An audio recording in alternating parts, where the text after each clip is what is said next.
The worst part of any Tarkov raid is the beginning. Those first 30 seconds are the tensest, most stressful, and have the highest chance of you getting sent back to your stash prematurely. You see the countdown, you don't know where you're gonna spawn, but immediately, as soon as your screen fades in from the darkness, you need to quickly assess your circumstance, where you are, and figure out where the closest other players will most likely be. It's tough because while there is a dozen or so spawns across most maps, there are so many variables that determine whether or not someone will be close to your left, your right, in front, or behind you.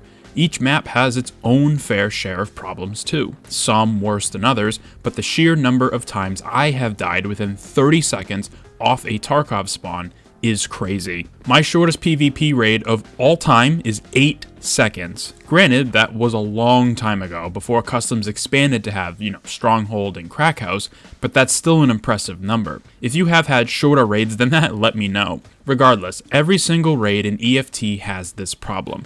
The mad dash, as I am aptly calling it for this video. It doesn't matter what map you choose, what time of day, the first 30 seconds are the scariest. After that starting countdown, you spawn into raid, and from there, depending on where your location, if you have enough experience in the game, you can get a general idea where other players might be.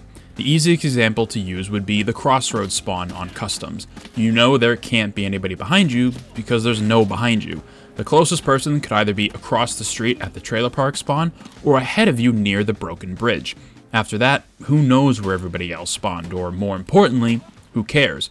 By the time you cross the bridge, if you're lucky enough to even do so, everyone will be deep into the map, away from the outside perimeter. But even just that alone, we have so much information that people have argued for a long time we shouldn't have. Knowing in general terms where people might be when it comes to Tarkov gives you a huge leg up in regards of ambushing somebody who isn't so lucky. You can outmaneuver them and get to a place where you can drop them before they have a proper chance to launch a counterattack. There are resources online that will show you all the possible spawn locations across a map, and while each time you load into a map it will always be different, just being able to suss out some possible locations gives you more confidence when entering a certain building or choke point. It's a challenging thing to try and change, as the game being an instance-based experience, once all players leave a raid or the raid timer runs out, that server restarts and goes again. There's no persistence when it comes to a raid being live longer than the time allotted for it. One possible solution to this problem is something a chunk of the player base would only dream of, which is Tarkov turning into some form of an open world, or at the very least a pseudo open world experience. Kind of like how DayZ is. Instead of always being at the start of a fresh and brand new raid every single time you queued up for a match, imagine instead that you get thrown into a server that's been live for potentially hours on end. The server would have to restart at some point, of course, to repopulate AI and loot occasionally, but the biggest advantage to this style of game is that you never know where anyone truly is. People are constantly entering and extracting from this server. The knowledge check of having any semblance of an idea as to where other PMCs are is now gone, and for the better. It's one of the many criticisms people have had with the way Tarkov handles entering raids. There is a clear distinction between people who know which spawns are the best, where to go from them, and where others might be around them. It's a skill that you will hone the more you play the game, but it takes quite a long time to get to that point. On top of that, you would need to have that knowledge for each of the 11 maps currently in the game. Thousands of hours will get you there, but many people don't have the time to invest nor the desire to know the spawns of a particular map like the back of their hand, which is where open world comes into play, or even in EFT's current case, the transit points. My hope when BSG added the transit points initially was that it might create situations where you're entering raids that are currently active, meaning you don't have a clue how many people are around, what's been looted, or if the scav boss is around. It creates such a more tense, dynamic atmosphere, because you have to gamble every single time you take a movement. And while there's an argument that we currently do that with the system we have, there comes a point where you have better feelings about certain points on the maps that are safe. If there's 5 minutes left in a raid, normally, there's a high likelihood that most of the extractions are safe. But if there's still an hour and 20 minutes before a server restarts once you load onto a new map, who knows what's been going on before you got there. Transit was such an interesting idea with all kinds of potential, but knowing that you ultimately just load into a fresh raid with other players who specifically chose that map is kind of a considerable letdown. It wouldn't make sense to have a separate server and player pool for people who just want to use the transit points, especially now that that event that introduced the mechanic has been over for a while. The number one contributing factor to people dying so early in raids is that there are just too many PMCs on any given map.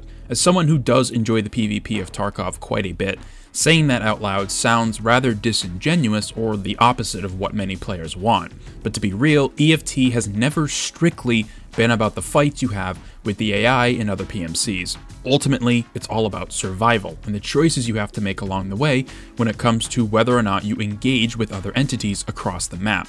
So, reducing the number of players on most maps across the board would only help reduce the pain and strife of dying within the first minute of a fresh raid experience. And I'm not saying, have the number of players. No, not at all. Just take 2 or even 1 player off of each map. See how they perform after, what the player traffic is like, how people move now knowing there's a little bit more room to breathe. Especially on maps like Reserve and Lighthouse, it can be a goddamn nightmare to try to even take a few steps forward without getting your skull caved in by someone who knows the spawns better than you do and is already perched up on a spot that you can't see without some kind of a scope. For how big these maps can get in terms of traversable terrain, they can sometimes feel so small because of how quickly you bump into other players. Streets is another example where less players wouldn't necessarily be a bad thing. If you get any spawn close to the theater, there is at least one other person nearby, and if you know this, you can score an easy kill if they aren't ready. It sucks, so it would be very curious what less PMCs would look like on some of the maps in the game. Would it be better? Would it be worse? Who knows at this point? The mad dash in EFT is always scary, regardless of how many hours you've put into the game. You never know if the person that spawned closest to you is a solo, duo, or more. You don't know if they have the spawn knowledge either, and what the inevitable fight will be against them. We all have a spawn on each map that if we get it, we say to ourselves, oh god, not this spawn again, and then proceed to play with extreme caution. If there was one element I could fix right now with the snap of my fingers, it would be trying to adjust the spawns in a few different ways to take some of the weight off those first 30 seconds. Because nothing is worse than getting sent back to your stash after a solid 10 minutes of building a kit and not being able to use it a single time. Don't you agree? Thank you very much for taking the time out of your day to watch this video. Let me know down in the comment section below your thoughts on the current spawn system in Tarkov, how it could be improved, and be sure to subscribe for more videos about trying to fix problems with the game that have only become more problematic as the game has gotten more popular over the years. I hope to see you in future ones.